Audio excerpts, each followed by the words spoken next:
Thanks for staying with us. I have the UK unrest story in the Punch. So according to Reuters, the unrest began after a knife attack began at a children's dance class in Southport, northwest England last Monday, which resulted in the deaths of 3 girls and injured 10 others. The incident had actually sparked widespread protests fueled by misinformation, suggesting the attacker was an immigrant and a radical Islamist. However, police has confirmed that the suspect born in Britain has never been a terrorist threat. Foreign media reported that about 420 have been arrested and have been made as social media-fueled riots spread across the UK. So obviously, the social media is one of the tools that has been used to spread this hate across social media. In one instance, a hotel housing asylum, which we know, asylum seekers, housing the asylum seekers, a hostel near Sheffield, was petrol bombed, leading to clashes with police and injuries. So the Prime Minister, Keir Starmer, vowed to do whatever it takes to bring these thugs, he didn't call them citizens or Nigerians, these thugs to justice. Just a reminder. At least we don't call our own thugs.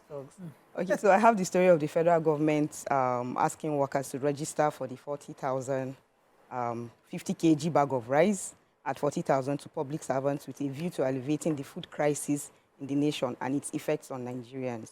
They said the letter said all interested staff members were to complete a Google form on the OHCSF website and submit it to the Director of Human Resources for endorsement.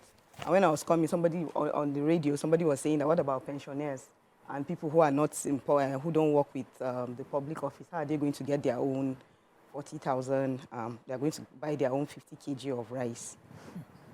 So let's see how that's... Still on Punch? Yeah, just a follow-up to the story I took yesterday about petrol being available across the nation, that the loading has started. It's moving up north because there's a lot of complaints that the Abuja and other states are having long queues. But I took it yesterday, they're mentioning it again. Loading will resume. Queues would disperse off the roads. Let's just calm down. Okay, Vanguard, Kaduna, Zerabel, over 700 billion naira lost in 5 days. Court voids sale of Nigeria Air to Ethiopian Airlines. Protests hoisting foreign flag in Nigeria is treasonable, says Tinubu. Global stock markets plunges on U.S. recession fears. And FG warns Nigerians on UK travels as Starmer vows swift sanctions against rioters. Okay, which story in Vanguard? Okay, so we have the story of the court's nullified sale of Nigeria Air to Ethiopian Airlines. They said the Lagos Federal High Court yesterday nullified the sale of Nigeria Air to Ethiopian Airlines. The Justice Bruce Lewis, who presided over the case, declared the sale of Nigeria Air to Ethiopian Airlines as null and void. And they said the nullification of the sale of Nigeria Air, they said the federal government said they should hold plans to establish a national carrier under Nigerian Air. It also said that the court delivered the verdict while determining the issues in the suit filed by the registered trustees of the airline operators of Nigeria and 5 other aviation industry stakeholders. And these 5 other, the plaintiffs in the suit are the Asman Air Services Limited, Air Peace Limited, Max Air, United Nigerian Airlines Limited, and Top Brass Aviation Limited. They said in their originating summons, the plaintiffs challenged the sale and transfer of the shares of Nigerian Air.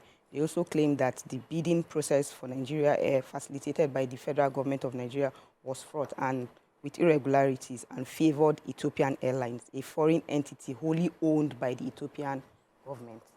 So they are saying that at least now they should transfer all shares and everything to the existing ones. Let's see how that's...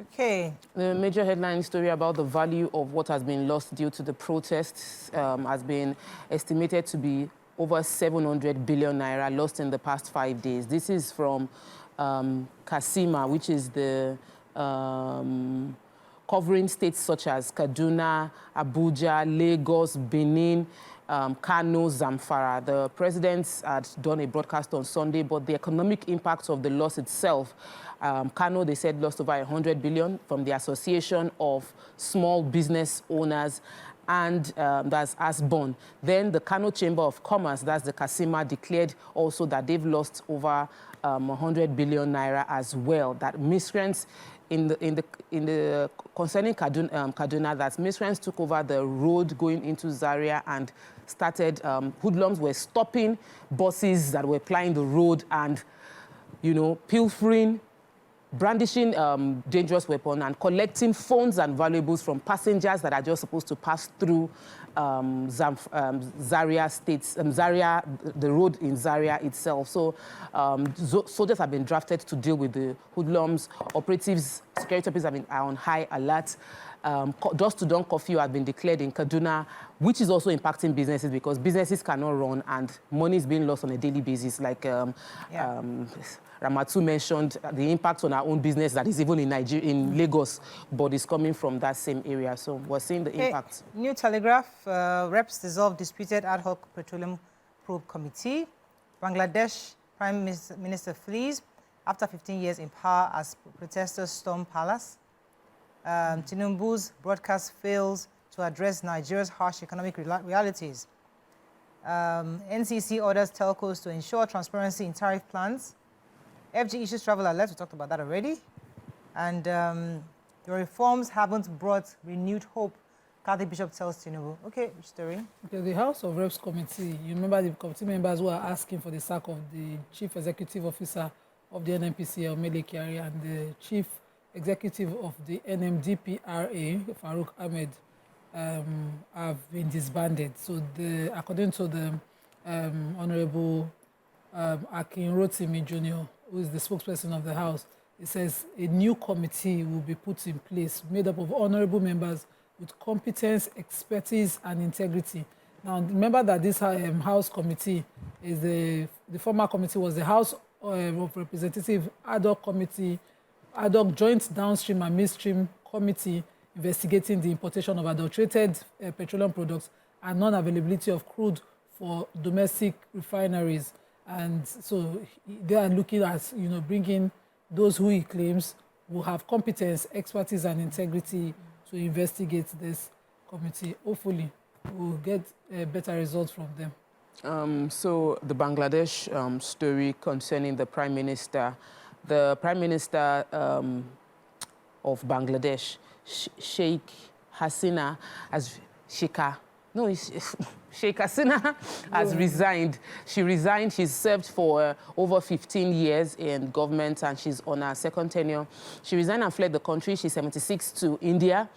And of course, the entire country burst into jubilation and celebration. There's been an interim government that has been put in place. But some people were trying to draw comparison between Bangladesh and Nigeria. There's no comparison. The situation in Bangladesh, study the history. People read, Nigerians, we know. Read and be clear on what is going on. And even as at that, you don't want Nigeria to be in the state Bangladesh is right now. Okay, I was going to take the Catholic bishops.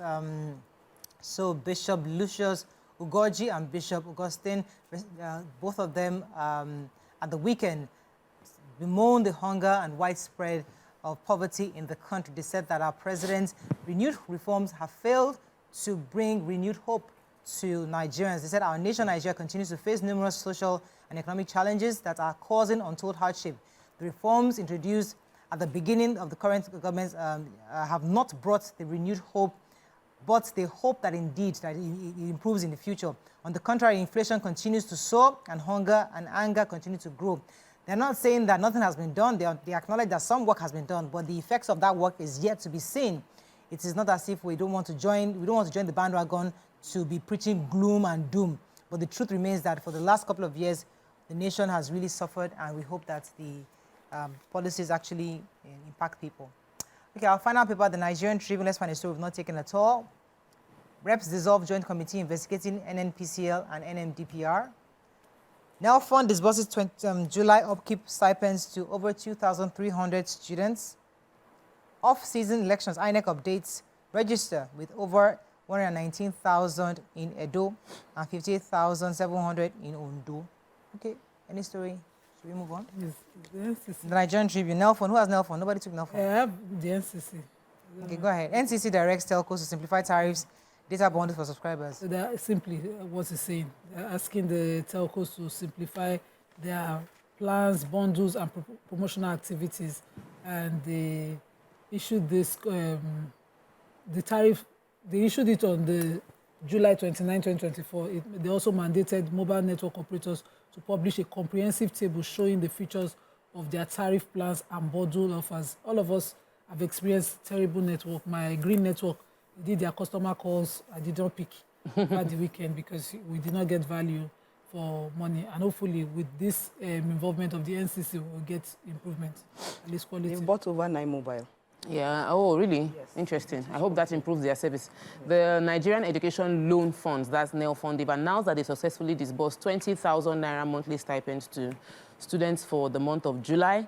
The total of 20,000 students from 6 tertiary institutions have gotten the funds. Mr. Kitude Sawyer, who is the managing director of NEL Fund, said that it is a part of the president's initiative to provide support to the students, ensuring financial stability during their academic pursuit.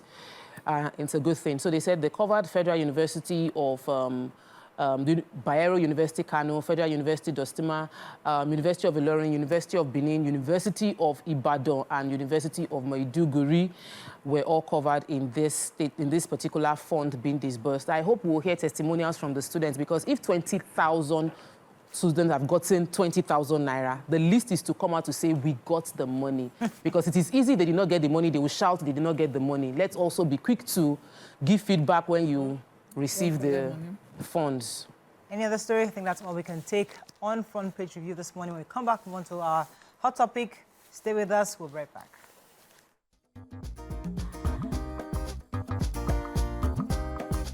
Stay tuned. Your View will be right back.